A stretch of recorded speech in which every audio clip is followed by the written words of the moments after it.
Thanks. Let's bring in West Virginia Senator Shelley Moore Capito. She's one of the Republican lawmakers meeting with President Biden later this week to talk about just that, infrastructure. Senator, good afternoon to you. Welcome. Thanks for being here. We all watch this as Americans, and we see the real world consequences of what is happening with these gas price spikes. We're seeing gas drying up in some areas of the country. So as someone who will be in the room, what is the GOP plan to stop something like this from happening again? Well, first of all, the first thing we're going to talk about is narrowing the focus to physical infrastructure, which, of course, pipelines are. And so I think that this incident is so emblematic, I think, of what the future could look like through malware and other ways to really disrupt our flow both of water or gas or our power distribution. So I think that this is a topic that we'll probably discuss with the president on Thursday, and that we should look at. We have funded some of the investigated agencies on the cybersecurity side, but we probably need to get more granular with this now that we see what's happened with the pipeline. Senator, the Wall Street Journal editorial board writing this morning, the real infrastructure problem, the Colonial Pipeline shutdown, is a warning of worse to come. That is the fear of the American people when we saw what happened, Senator. The board writes, defending the U.S. against cyber attacks is the Biden administration's most important infrastructure job. But that's not what its $2.3 trillion proposal would do. Have you seen anything from this administration that would combat this when we're talking about a $2.3 trillion price tag? Well, a lot of the $2.3 trillion price tag is not that physical infrastructure piece, and certainly doesn't have the possibility of cybersecurity attacks contained within that. So I think we got to prioritize this. I think this should be. We did this in the water bill that we passed 2 weeks ago, because remember there was an incident in Florida where somebody tried to get into the water system to taint it, and so we know that we put more cybersecurity money into our water systems in that bill. We need to do the same for all of our transportation and infrastructure packages, but the administration has got to come off of the fact that infrastructure is home health aides and Medicaid expansion and things of that nature. Those discussions are for another day. This is core infrastructure. This is powering America. This is jobs.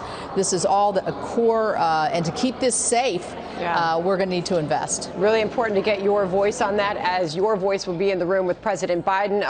6 GOP senators from John Barrasso, Roy Blunt, Mike Crapo, Pat Toomey, Roger Wicker. So we look forward to following up with you on that meeting happening Thursday. Senator, I want to ask you about what you are calling Democrats' election power grab when it comes to this S1 bill. You say it is not for the people. Here's why, you write. Democrats say this is to get more people to vote. And in this piece, you say everyone wants more people to vote, Democrats and Republican. So what is this legislation really about, Senator?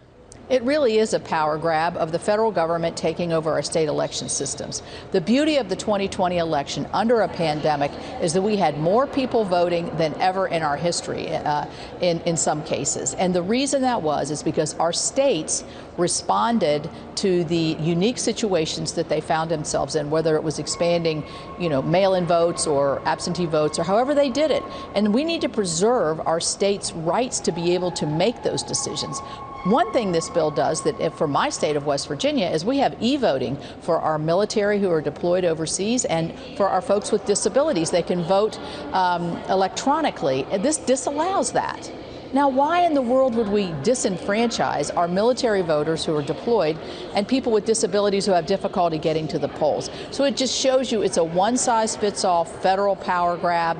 They politicize the FEC. They cannot possibly tell me they think that's a good idea if the Republicans were in charge. So I think it's very transparent what's going on here. Senator, as you just mentioned, we had more people vote than ever before in the last election. So why is this even needed? Well, I mean, I pointed that out in my first statement. I said, are we in search of a problem that doesn't really exist? When you look at the way our votes came in this last time, with 17 million more people voting than ever before, the highest numbers since 1900 percentage-wise in every category of voter. So I think that they've been wanting to do this for years, as Leader McConnell said. This is their opportunity. But to me, it's just, they get rid of voter ID laws, which are very popular.